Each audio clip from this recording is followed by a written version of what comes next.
We're notifying people that we're live. I appreciate that, TikTok.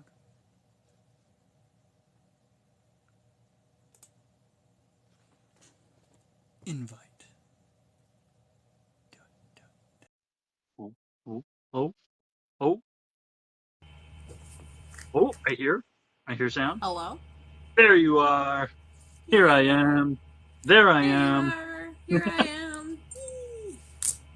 So what's the thing then? The like rally? What's that thing? I have no idea. Tapping away to run up the number of likes to get the stream on before Oh, you do. yeah, that's right. That's right. Yeah. Getting people to like it so that you can hit like 10,000 or 10,000 likes. I was gonna say 10. That's a little. It's a lot. I'm not gonna ask that. We'll stick with 12. That works. All right. So everybody's here. Okay, wait. No. See, I don't know when to do an intro. I usually give it like a couple minutes. I'll like welcome people in, and then once I have like a Yeah. steady amount of followers. Well, it'll be like the People Mover at Magic Kingdom, because that's not a ride the the Splash Mountain, right? The ride vehicle pulls into the station, stops, and then you climb in, and then it starts. The People Mover always moves. So Hmm. a live stream is like that. Like, people come in, people go. Pretty much when it settles on like a number, or once people start commenting, which we just said, someone say hello. So, Hi, Line. lime pie.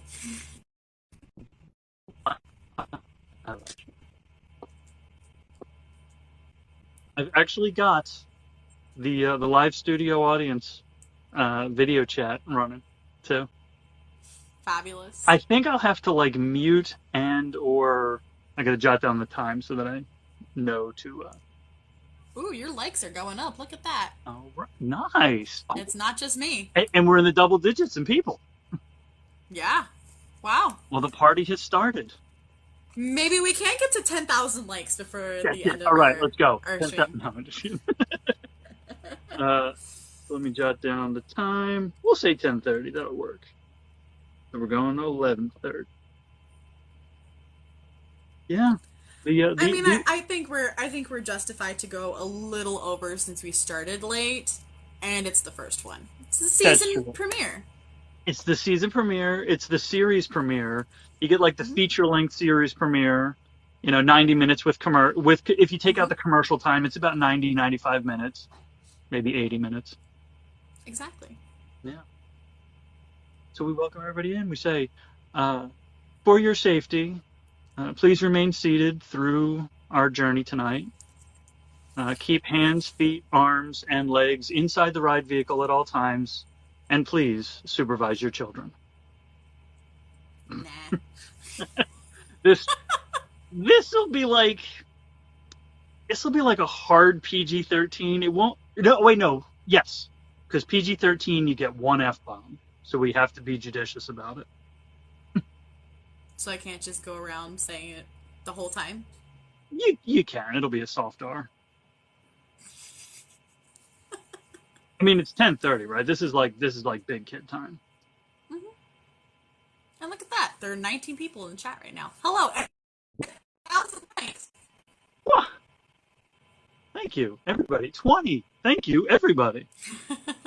I mean, I certainly hope that you could get at least 20 people watching your live, since you do have, almost 250,000 followers. Wait, it's like a fifth. It's like a fifth of a million. I was talking to the wife about that today. That I got put. Let me see when, because I've been fudge. Mother. That makes Holy me think flannel. of the Supernatural episode when they can't swear. I'm a fudge and kill you. Yeah. Well, so you can go with Christmas Story, where he says fudge, or Battlestar Galactica with Frack. Which one used Frel? Frel was from Farscape. Yes, that's what it was. Yes. Just came to say hi, drop some likes, and I'm off to get tacos. Enjoy the tacos. Enjoy one on my behalf. Enjoy one on Nimue's behalf. Peace. Accelerate. videos. Yeah, Yep, Fell was from Farscape. I've been watching Farscape. I need to go back and finish it. Nice. I think I was on season. I think I started season 3, and then I got It was what? distracted by MASH. Well, that's fair. That Farscape was what, 4 seasons? 4 seasons in a movie, I think. Didn't quite get the 6 seasons in a movie. Yeah. I forget what I called that video. That's a shame. I've been hovered at about 200,000 followers, which they're all awesome. But like I hit the 100,000 at one point, made a video, and then I hit the 200,000 and I made a video, and then I don't think I ever hit like 210. I think I got to like 203, 204, 205. I took 4 months off. So it's been like hovered right in that area for a while, which is totally cool. And I feel that I've been hovering around the same, like I'll like gain 2 followers, then lose 1, and then gain 2, and then lose 3, and I'm like, Welcome to the world of social media. Followers. I don't know what phrase I was looking for there. You know what I was getting at. That sentence started strong. No, well, it's good though because over time, it sort of curates the group that's following you. Because if you're losing followers, it's people you probably don't want to follow you anyway, and then you're gaining followers. So like over time, it just becomes a more passionate core. Would you like anything for this joyous celebration? We have a lot of milk in there, and I think all of it's bad, so I can't do White Russian. that's okay. We got peanut butter whiskey. I have kinky, don't I? Do you? I think I do. Yeah, you do. No, I'll just, I guess, take a kinky on the rocks. Ew. There you go. Why you? That sounds awful. It's delicious. Like This is the pear. Like what's the ABV? 17%. This is TikTok after hours. Vodka 7-Up. Make this the thing that flavors it. When did I? Kinky on the rocks, please. There you go.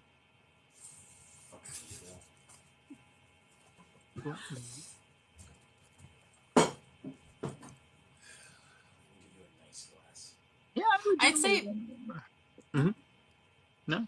I'd say you could probably do your intro now. I think we've been live long enough. Oh, that was the intro. Oh, apparently you just invited me to watch your live. Cool. Welcome. Yeah, come on in. Oh, that's funny. So we are 5 days shy of the day that I hit 200,000 followers. I hit 200,000 on June 28th of 2022. That's funny, Yeah. Hey, Haldis. Hello. Yeah. We're celebrating a year of me inflicting myself on this poor, unfortunate soul. Hey, you're the ones that has had to deal with the dumpster fire that has been my life for the last year. So. Well, hey, what do I say? Oh, why not get any recognition for this bullshit now? No, Josh. Because you've had to deal with this dumpster fire for 10 years, so shit. Josh, you're I don't think a dumpster fire can burn that long. What in the fuck did I get? That's not a dumpster fire. That's just like an oil fire. No. Like a friggin' oil rig just the underground like fire or whatever.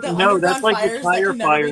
Yeah, that's like the tire fires in Philadelphia. No, you tell him you're that a fucking man-made natural disaster. He's a trash can fire. I prefer my fires in dumpsters because there's more leg room.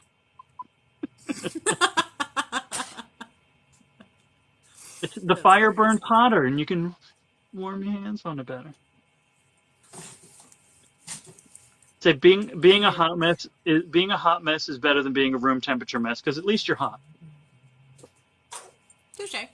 Right. Yeah. Oh, so I've been hovered. A lot has happened in a year of friendship. Dude, right? Like, the world will never be the same. No, absolutely not. For those watching, it was a live like this where we became friends. after we played D&D together.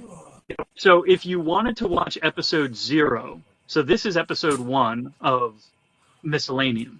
If you want episode 0, you can go on YouTube, and it's Tanis Jr. 93's YouTube channel. There is a game that we played. It is 1 year ago today. I called it the Battle of Blood and Bone, but that was the first time that I had ever met this flower-wearing human creature right here. And I think that's also the first game that the character you were playing had ever gotten hit. Correct. Yes. Yes. Yeah. That was the first time my rogue had ever been hit, and it was only because of technically splash damage. Right. Yeah. Oh, it was an area effect that she got the splash damage, but he still never hit me with anything but splash damage. No, so it was a goth that we were fighting, which is basically like an underdark version of a beholder, and when it dies, it has a psychic wail, and so its death throes as it died did psychic damage to you. Yes, because you were within range of it, so it was an area effect. Yep. But I've still never actually been targeted and hit with that character. You're right. But yes, I remember getting the message from Tanis Jr. 93, being like, "Hey, we're doing a one-shot with these people," and I was I don't know who they are, with the exception of Jinma. I was like, I don't know who these people are. They're like, "We're doing a one-shot, and it's a charity one-shot, and the money is going to the Trevor Project." And I was like, "Haha, min." That's it. Yep. So yes, so this is also. No. What are you gonna do? It was also the 1 year friendiversary with Jinma, and with Archaea Wolf, and with Jimmy. And with Jimmy? Yeah. We'll do a we played that game, and then you were live during the game, and I popped in afterwards to be like, "Yo, you did freaking great. You didn't for suck. Your technical first game. You didn't die. You didn't die." Yeah. And I just wanted to encourage you to keep playing, because I'd had another friend who had kind of given up on D&D because he didn't think that he was good enough at roleplay, and I was like, I'm gonna tell this guy that he was really good and encourage him to keep going, and obviously it worked. Yeah, and it stopped. A year later, and two books later. Right, yeah, that's right. One of the books that we've since then, the character that I was playing was Leander, and the character that Nimue was playing was Aoife.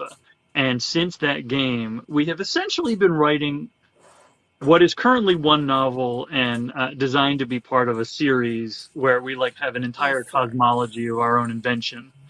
Yes. It's like a multi-dimensional, other characters we're playing in other games are involved in other aspects of this story, because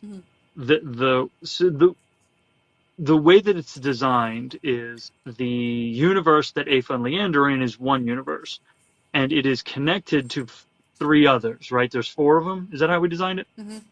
Yep, 4 universes that are all kind of wrapped around each other. Yeah, so the idea of a multiverse being dozens and dozens, hundreds, thousands, whatever, how many universes, was our idea was within that a fiber, essentially a helix of, in this case, instead of 2, 4 universes that essentially orbit each other, and in the center of them, so they sort of form this fiber. In the center of them is the afterworld, right? What did we call it? The elsewhere or something? The endless elsewhere. Yeah. Right, the endless elsewhere. And so in one universe are 2 of our characters. In another universe are 2 of our other characters. In another, so essentially there's multiversal counterparts of each of the characters in 4 different universes. And it's been so fun to be able to take these D&D characters, because we've written backstories for them. We figured out what cool stuff that they can do, cool items that they may have. And then we just take those basic shells of characters and then rewrite them, be like, okay, well, this seems a little bit overpowered, so maybe this character can't do these things that you technically could do with a D&D character. But it's such a good baseline to start from for that world building, I think it really helped give us a lot of depth for our characters without having to sit here and be like, okay, well, he's a man and he can do magic, right? And he's from this and he's kind got of a family. hummingbird. He's got a hummingbird. And he's got a hummingbird.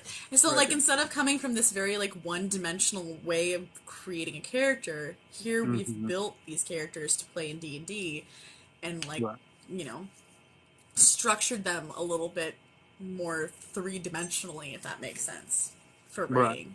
And I really like that. Technically, even four-dimensionally.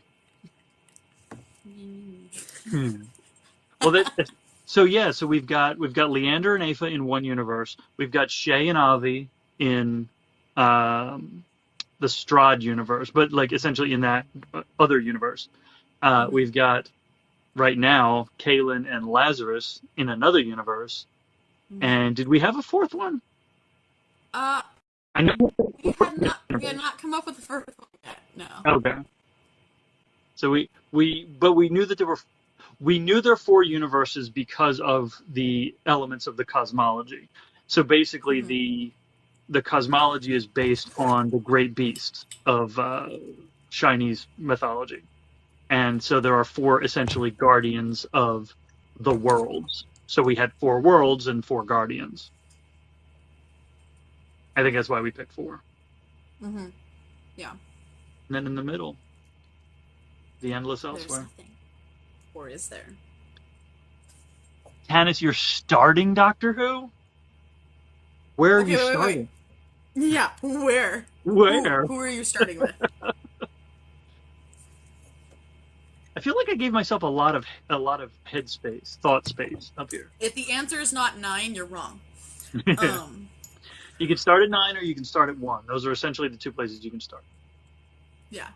Starting at 1, I wouldn't really recommend because it's going to be tough to get through. Perfect. Okay, yeah. The one before part of you. Good. Yes. Correct. Well, it's hard to start at 1 as a new Doctor Who fan because there's so many missing episodes. Yeah.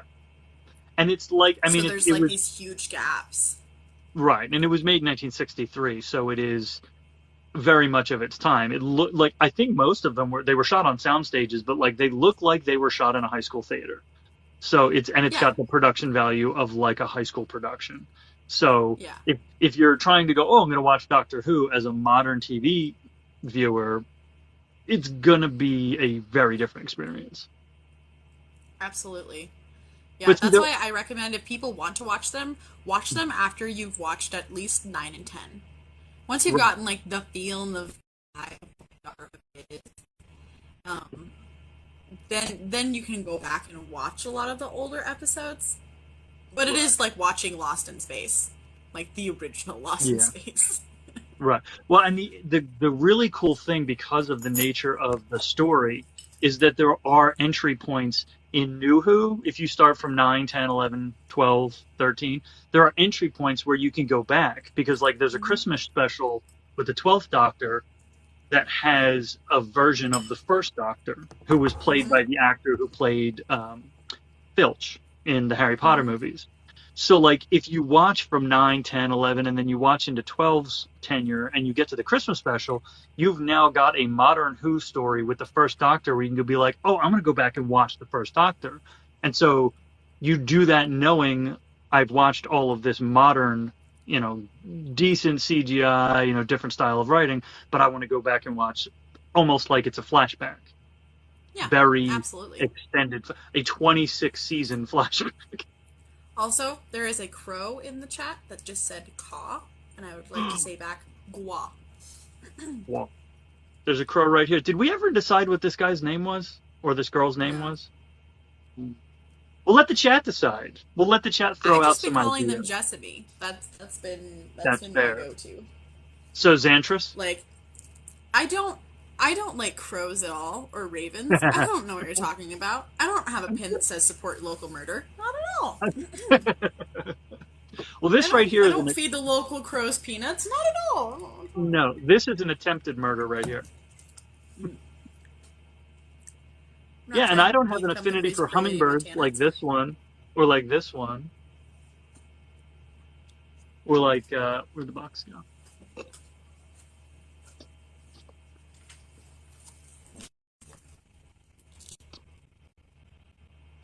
You get to see an unboxing tonight. You didn't know that was gonna happen. Or like, whoop, this one. Or like this one that you will soon have. That's the one. It's Aaron Bird. Sir? I'm going to write. I'm gonna write at least a version of that. I can't remember the name of the first song. I'm gonna write a version of the first song that's gonna be Alex. It's gonna be Aaron Bird and Salamander Hamilton. Ridiculous. I love it. Are you my dad's belt because you hit different? I don't think I am.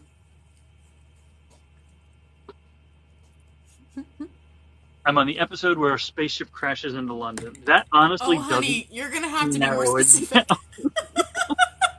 But well, no, I think so. That might be the one with the Raxaphalopatorians. If he's in 9, 9 only had one season, so it's only going to be 13 episodes. Trying to remember. You have to give me a little bit more substance about what's in the episode, because spaceship crashing in London, I keep thinking of multiple David Tennant ones, and I can't think of the one from 9. Let's see here. Might be Aliens of London. Let's find crash. Yeah, I think it's Aliens of London, and it was not the Raxaphalopatorians. It was Aliens of London, but it was the Slitheen, were the aliens that crashed. Oh, right. You're only 4 episodes in? Sir, you have quite a ride. Yeah, you do. The one where I fell for the show was episode 8. It's called Father's Day. That was the one where I was like, oh, I'm fully invested in this show. Did I ever tell you what the first episode of Doctor Who was that I ever watched?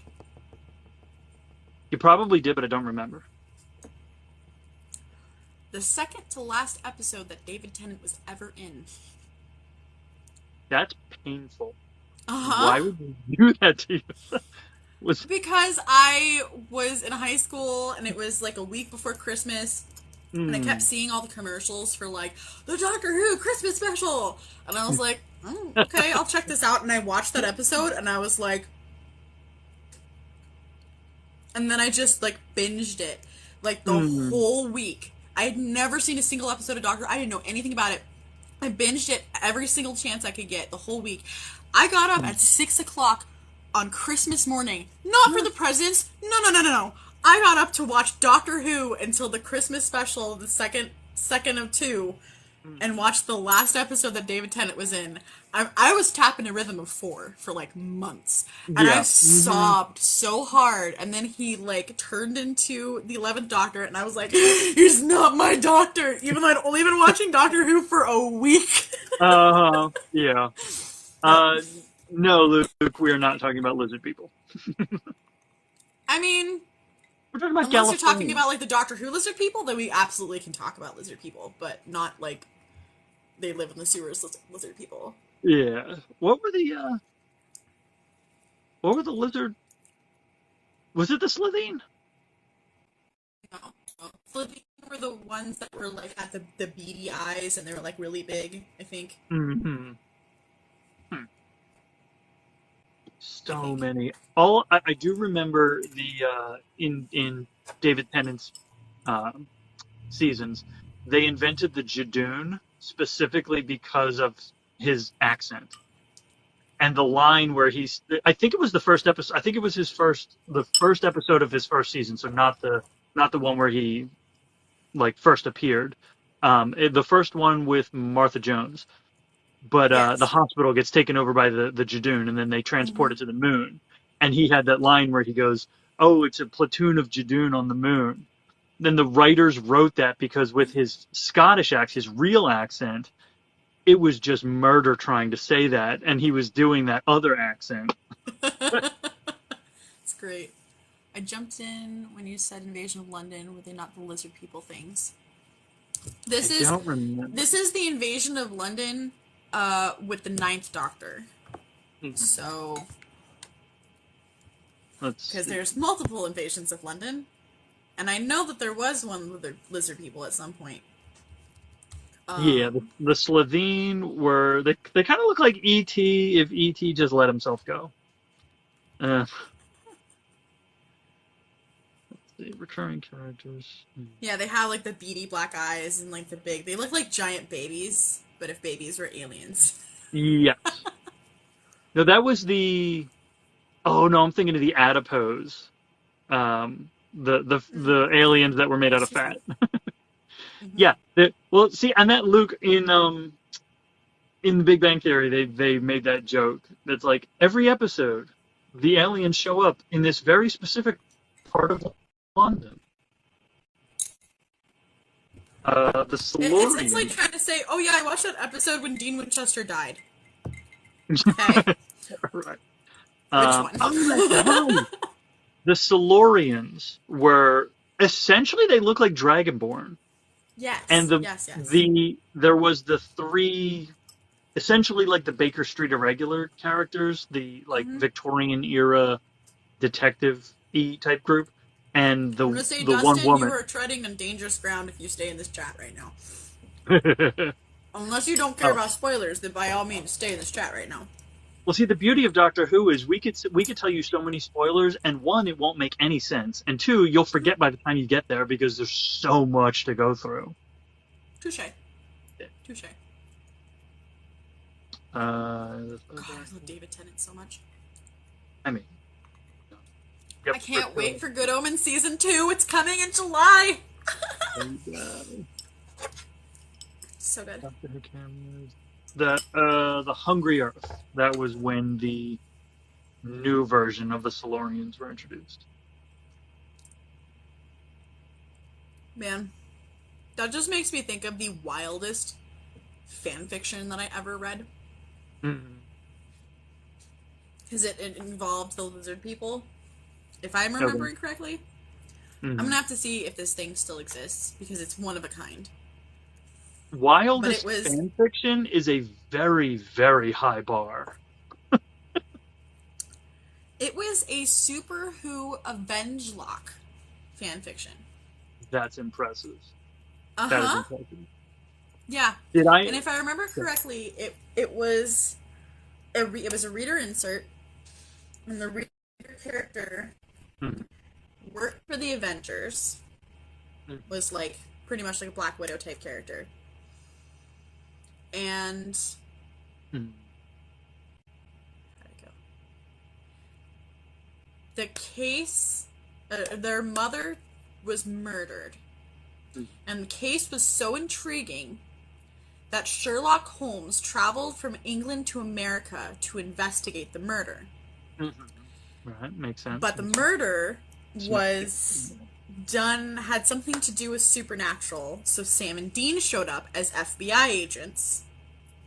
Okay. And then to find out that the reader insert character who worked for the Avengers was the long-lost sister of Sam and Dean. Of course. And then at some point in the midst of all of this, the Doctor shows up and is like, I need your help. Right. And like, I couldn't stop reading. It was so terrible, but it was so like, oh my god, what are they gonna do next? Like, who's gonna show up next? What else are they gonna put in this? I read the whole thing. It was I need to see if it still exists. So yeah, I was gonna say I'm gonna do some research. The first episode he saw was Matt Smith's first episode, and I remember the episode. See, maybe it was the fact that Matt Smith, the actor, was so young when he was playing the Doctor that I kind of was like, I enjoyed the stories, but he didn't really sell me the Doctor until the Doctor's Wife episode, where the TARDIS was essentially downloaded into a humanoid body. that was the episode where Matt Smith convinced me he was the Doctor. No, did I ever tell you? I know I made a video about it. Did I tell you what if I were to write a fan fiction of Doctor Who, what it would be? I don't know if you did. It's a Doctor Who Constantine crossover. And it would have Constantine. It would start with Constantine in London. And if he's walking down the street or whatever, and he sees the Doctor. And it's probably 10 because he is my favorite. And Constantine goes and runs up to him and he's like, "Doctor, how you been?" And the Doctor does not recognize him. And then Constantine realizes, oh, he hasn't encountered me yet. And so they go into a pub, they get a drink, and so John is telling the Doctor about the time they will meet. But for John, he's remembering it, and he's telling him, "Yo, this is the time we met, and this is what we did, and we went, and I helped you save the universe or whatever it was." And then, but for the Doctor, it's a flash forward because it's something he hasn't done yet.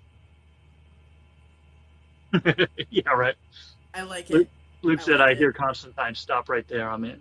Yep. So yeah, it would be framed as two guys in a pub and he's telling him a story, but he's telling him a story of something that he did and he will do, and so it's all very timey-wimey. But then at the end, I don't remember how I arranged it, but there was some way that the Doctor's memory of the story was erased, so that when he actually meets John in his future, he doesn't remember having been told the whole story by him. I don't remember exactly what it was. I think it had to do with the remember the episodes where Tennant's Doctor had the pocket watch that had like his memories of himself in it. It was some mechanism like that. Yeah.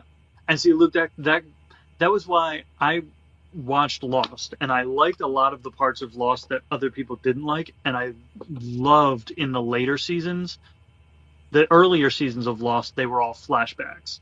And then I think it was the 4th season and later, they started messing with whether they were flashbacks or flash forwards. And there was one episode with the married couple, with the one married couple, where one was having flashbacks and one was having flash forwards, but we didn't learn that until the end of the episode because they never actually interacted in their flashes.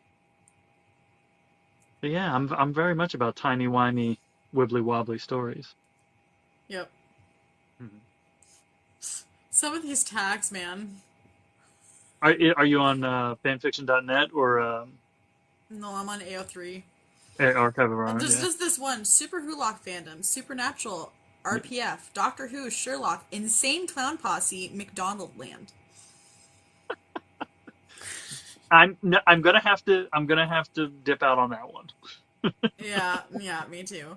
Yeah, and then Luke said he's 199% with the love of later Lost, and it definitely went off the rails into the 60s, the 5th and the 6th season. But I give it all a pass because the final shot being a reverse of the first shot of the first episode, I was like, just thematically, I forgave everything because it was just so perfect. Story-wise, left a lot to be desired, but like the fact that they pulled that one, I was like, okay. I don't know if this still exists. I might have to do a little digging. There we go. Then what?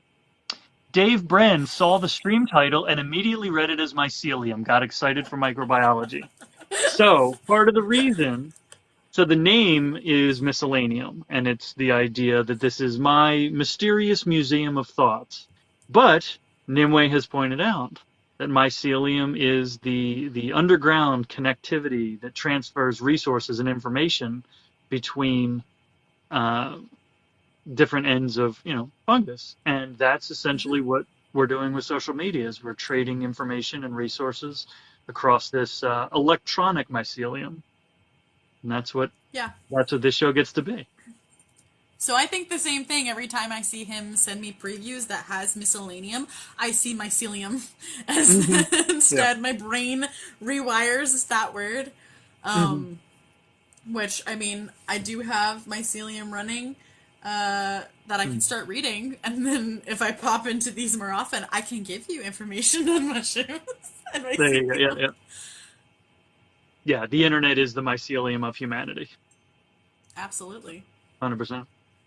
Yeah, I went through a whole thing telling him how the mycelium connects the trees and the plants, and trees can talk to each other and be like, I'm running low on these kinds of nutrients, and they can actually send those things along the mycelium from one plant to another. Like, absolutely, it's just like the exchange of information and knowledge. Well, I have to read more. I feel like I have read about situations where essentially like parts of forests can actually warn other parts of forests about like large situations. Oh no. My posts are so satisfyingly precise. Thank you for what you create. Thank you for enjoying it. I've said before, I don't necessarily enjoy creating it, but I enjoy having created it. Because the process of creating it is sometimes a little bit painful. And but eventually we get there. And I put so when the video is finished, very satisfying. When I'm making the video, sometimes a little bit painful. I saw you say Mycelium and thought you were going to talk about The Last of Us or Minecraft. That tells you a lot about me. Yeah, it's okay. That's how I feel about exercise. Well, see, and I don't know if we talked about this. I had this thought about, and this was before I really knew about mycelium, but this thought about nature and about plants and the fact that like the root structures are all connected. And I thought about the fact that like those life forms on this planet have existed for so much longer than we have. And we have this very anthropic, centralized concept of ourselves as being like this higher form of life. We're so much smarter. And I'm like, are we though? Because like we're individualized creatures. We don't have the ability, like our ability to communicate with each other, when you think about it, is so rudimentary. Because we have thoughts and there are these electronic impulses in our brains. And then we have to code those thoughts into sounds. And then we have to transmit those sounds across space to other people. And then those people have to decode those sounds into thoughts. It's an extremely inefficient way of communicating. But then you look at nature, and you look at fungus, and you look at plants that have mycelium, where they're transmitting information directly, and there's no translation. And it's like, I kind of wonder if we are not one of the lesser developed types of creatures on this planet. Yeah. Because we can never know what they communicate to each other. Right. I know. Hey, Jonathan. Well, you know what? And I wonder if we eventually might be able to decode the electronic signals that plants send to each other. But see, then we'd have to, like, in order to do that, we'd have to acknowledge that there's a possibility that it is, like, coherent communication that can be decoded. Like, we'd have to take ourselves down off the pedestal of life we put ourselves on. And that assumes you're able to make the right sound go with the right thought. That's what I've made a couple of videos about how language is an imprecise means of communication, because I can say a word that means one thing to me and means something else to you. And so until we can like agree perfectly on what every single word means, like, and the fact that a thought it's like when you listen to a CD versus a vinyl record. Like a vinyl record is the accurate recording of that sound. A CD is never going to have a perfectly accurate recording because it's digital. And so like the thought in your brain is a neurochemical impulse. To try to translate it into a word, like you're essentially trying to find the best approximation of meaning that you can give to someone else. There's no way to ever know if the word that I use is evoking the same neurochemical reaction in your brain as it evoked in my brain. Mm-hmm. Yeah. And that's where poetry comes from.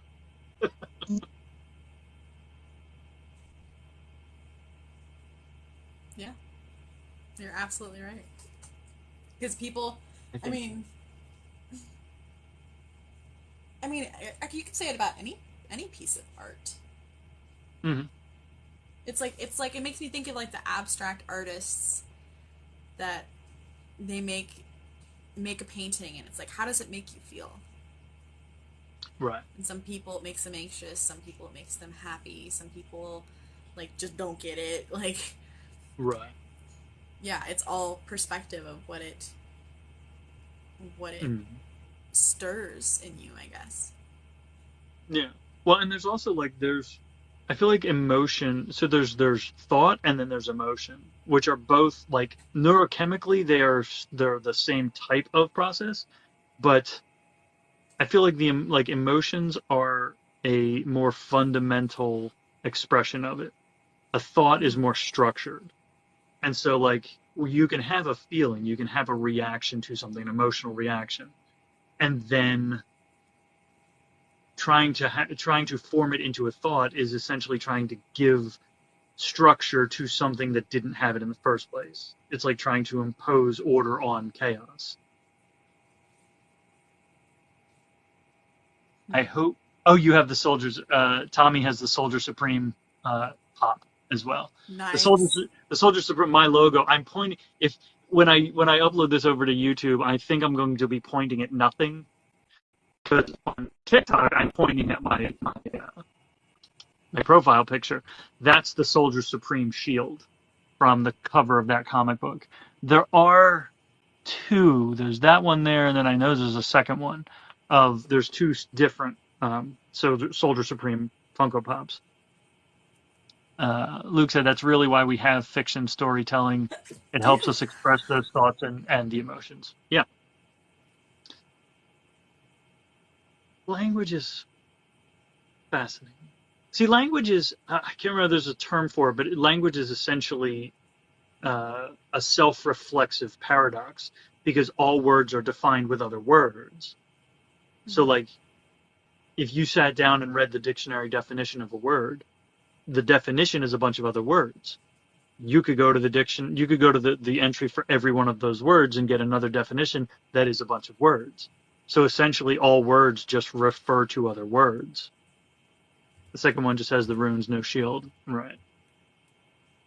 And we're discussing linguistics. That's Tommy's field. Nice. Yes, I have my certification from Temple University in linguistics and my bachelor's degree in just English, which I call my degree in breathing because like I grew up in America. I spoke English my entire life. So to get a 4-year degree in English is like getting a degree in breathing. No, but like I consider myself an amateur, a hobbyist of etymology. Etymology is fascinating to me, and it's especially fascinating right now with the entire discussion around trans issues, because like I made that series of videos about how the terms man and woman and wife and husband and none of them have gendered concept, like none of them have gendered connotations originally where the etymology came from. It's all stuff that got layered on later. And it's that idea of like language and words are like a wad of bubble gum that people just keep sticking more gum to. And you end up with this basketball sized ball of chewing gum that has all these different things stuck to it. But like at its core, we're all just masks because that's what a person is. We all play parts. So not gonna lie, there are way more Super Who Avengelock fics than I realized because when I found that one, there was that one, and that was it. Oh no! I've been scrolling through Tumblr, being like, "Oh my god, look how many there are!" No, yeah, I know Super Hulock specifically is like a very, very, very popular Oh yeah. section of that Venn diagram. Yeah, it was a huge thing on Tumblr back in the day. That's why when I found Super Who Avengelock, I was like, what is this? You're right. Tommy said the best quote his professor ever used was, "Language is fake, and whoever says otherwise is a liar." That's my favorite thing when people say like, "Oh, this word's made up." I'm like, they're all made up, all of them. They're literally just, I call them mouth sounds. They're literally just sounds. And it's interesting, like when you say chair, people don't think of the word chair as a sound. Like you hear chair and you get an image of whatever you think a chair. When and you could think there's a papasan chair. You could think of a stool. You could think of a throne. Like whatever image you get. But very few people will hear the sound chair and just think it's a sound. But like words are just sounds that we attached meaning to, and it's all by agreement. So it's a communal thing. And so like when people are like, oh, like when people are like, oh, neo pronouns, I'm like, every pronoun was a neo pronoun when it was invented. Yeah. So wait, what's the I'm going to invent a word right now. So neo is the Greek prefix for new. So Greek prefix for old. Paleo. So when people talk about neo pronouns, I'm going to be like, oh, okay, so you prefer paleo pronouns. Okay.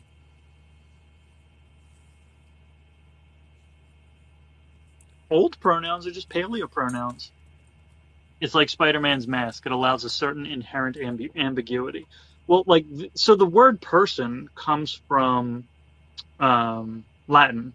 It comes from the Latin persona, which meant it's like the dramatis personae, the cast of a play. So a persona was a character. It was a role. And it meant mask. And so, like, to be a person is to wear a mask. And essentially, it's a communal concept. You are a person when you are playing a part amongst other persons. The word person is that of all of the, man, woman, wife, husband, all of those words. So ultimately, all of those things are just parts that people play in society. So like when people are talking about gender and they're like, oh, it's based on your biology. No, it's absolutely not, and it never has been, even linguistically.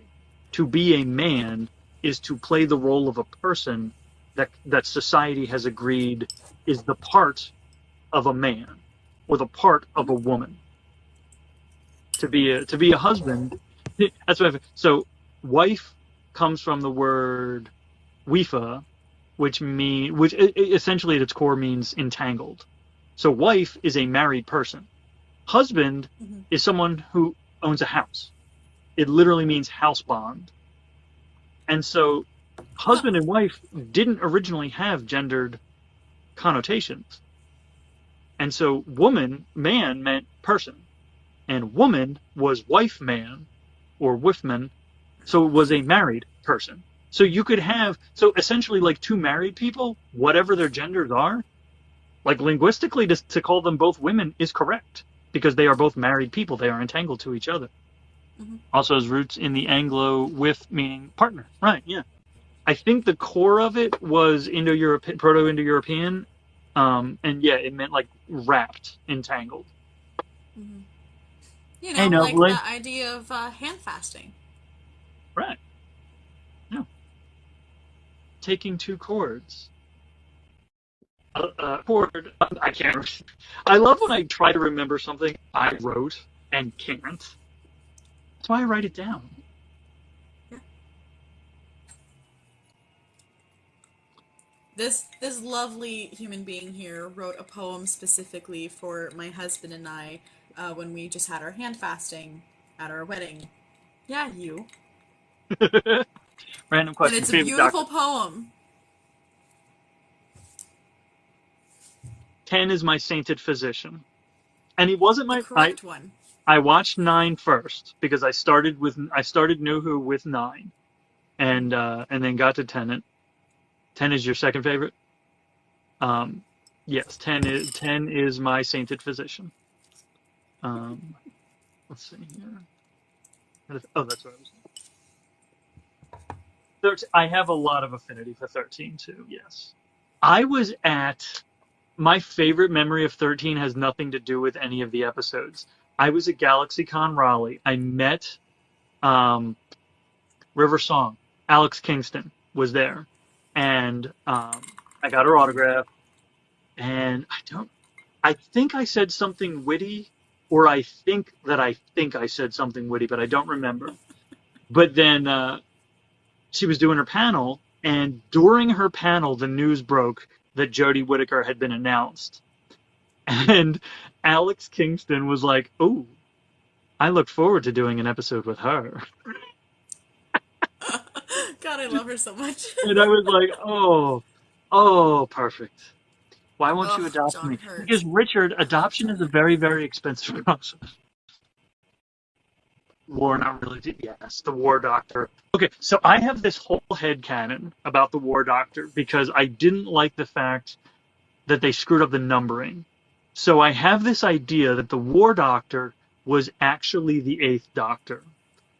But what he did was he burned one of his regenerations to activate the moment, the weapon that he used.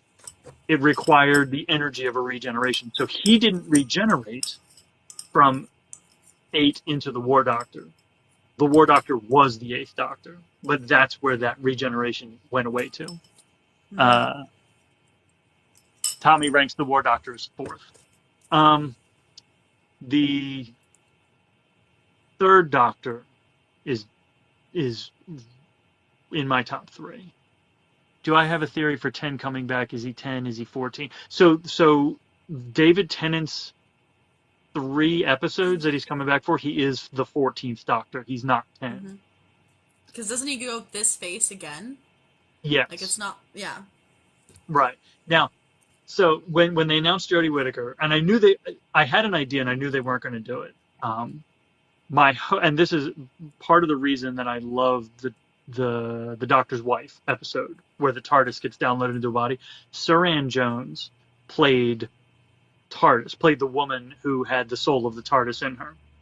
I had really hoped that when they finally cast a woman to play the Doctor, that Suranne Jones would play the Doctor, and it would be explained as the memory of the Doctor, essentially the energy of the Doctor and the TARDIS had become so entangled that when the Doctor regenerated into a woman's body, it was the body that the TARDIS had previously inhabited. Sort of the way that 12 regenerated into the Roman soldier that 10 had met. Yes, Nakuti is going to be 15. I also had this idea. So I met Dan Slott at that same GalaxyCon Raleigh. He is a comic book writer. I knew him from his run on Spider-Man, but he also had written a run of Silver Surfer. And when we were talking, he said his run on Silver Surfer was his version of Doctor Who, where the Silver Surfer was the Doctor and the Silver Surfer had a human companion, and it was literally his version of Doctor Who. And so we were talking about that, and I said I had this idea, if I were to ever write a season of Doctor Who, it would start off with the current Doctor showing up somewhere and finding this person. And the person would have no memory of who they were. And so the Doctor, takes this person on. This is their new companion for the season. And the overarching mystery of the season is, who is this person? And they kind of follow these breadcrumbs over the course of the season until eventually they figure out. And they find out that this person is the Doctor. And the season ends with the current Doctor regenerating into the companion. At which point, some sort of something that goes wrong causes their memories to be, and I think it went back to the Pocket Watch idea, they lose their memories. Their memories get put somewhere else.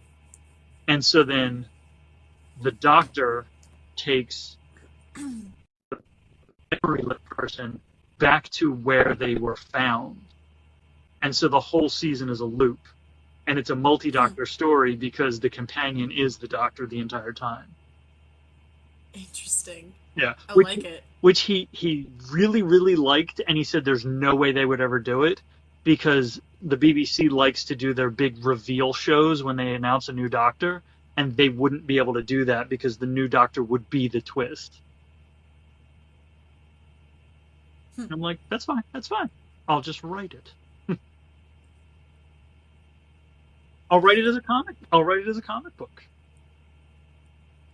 I mean, technically, it could be a fun like couple episode thing. Mm-hmm. Maybe not a whole season, but like a couple of episodes. Well, and they could. I'm sure you could take it. You could alter it a little bit and do something like what they did with the Metacrisis Doctor, where they created the 10 used a regeneration to create essentially a clone of himself. Mm-hmm. That went off and lived with Rose in the other dimension. So you could do something like that where the Doctor finds somebody who has no memory, and it turns out that it's that kind of thing. It's a Metacrisis clone of the Doctor rather than the next Doctor. Mm-hmm. It's David Tennant. Ooh. Let's go. That's right. Just keep bringing them back. That's it. Bring back the Metacrisis Doctor. Give us stories in that other world. Then we can get Rose a little bit again. I know Rose is a contentious character, but I like Rose. She's great. Yeah, she was my favorite. I think I rank Martha Jones slightly above Rose, but not by a whole lot. I think it goes Rose, Martha Jones, Donna, Amy, Clara. So just in order. If we're going just with the female companions. Mm-hmm. Yeah. But Captain Jack Harkness is number one in my heart. Captain Jack is the 100%. That's it. So I met David Tennant. You've seen the picture on my Instagram. When I see, was that the same? I don't think that was the same con as the one with Alex Kingston, but I met David Tennant at GalaxyCon Raleigh. I think the year before, probably. It was 2019 when I met David Tennant. And I was deciding on my cosplay for the next year. Mm-hmm. And it was going to be, I think it was going to be Cap, Without a Country. And then they announced that Barrowman was going to be at GalaxyCon Raleigh. And I was like, I have to be 10 again. I have to get a picture with Captain Jack as the 10th Doctor. Then COVID happened. And so that never happened. But I was going to cosplay 10 again. Let's see who this year's guests. Oh, I love John Barrowman. He's so funny. Oh yeah. My favorite video of him from a convention is from years ago, when he was on. I don't know if he was on a panel. If David Tennant just swung by to like say hi, right. And my light just died, and he walks up and he hugs him. John Barrowman walks up and hugs David Tennant, and then walks away. And David Tennant says, "Like, man, I thought you were gonna kiss me or something." So he walks back over and he kisses David Tennant, and then he walks back to where he was standing, and he was like, "Oh my God!" And then he just like flips around and just pretends to pass out and actually falls on the floor. And then stands up and screams into the mic, and then he's like, "Fine." Because he got to kiss David Tennant. And that's like my absolute favorite video of him from a convention. That's amazing. Cracks me up every time. We are getting Amy Pond this year at GalaxyCon Raleigh. Nice. AKA Nebula. Right, yep. So we're getting Karen Gillan, we're getting Charlie Cox, so we're getting Daredevil, Grant Gustin. Oh, you know, it's fair. I love Charlie Cox so much. Mm-hmm. Grant Gustin, so we're getting the good Flash. Uh-huh. Stephen Amell's going to be there. Nice. Vincent D'Onofrio. Awesome. Joel McHale. Joel, who's that? I knew him mostly. Well, I knew him from The Soup, and then he was on Community, and now he's on a show called Animal Control. He's on. Ah. Mm-hmm. William Shatner, W.B. Williams, John Delancey's going to be there, LeVar Burton, Brent Spiner, all the kids from Boy Meets World. Jaleel White is going to be there. You gotta meet LeVar Burton, man. This is true. My Steve inner Burns child is going to be there. screaming. Shamik Moore, who does the voice of Miles in the Into, Across, and Beyond the Spider-Verse movies, is going to be there.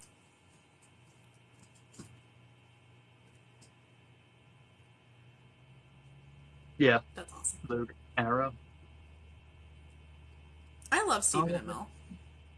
Yeah. I liked him, and then I found out that he has like major anxiety, and I developed a real soft spot for him. It's like him and Chris Evans. Yeah.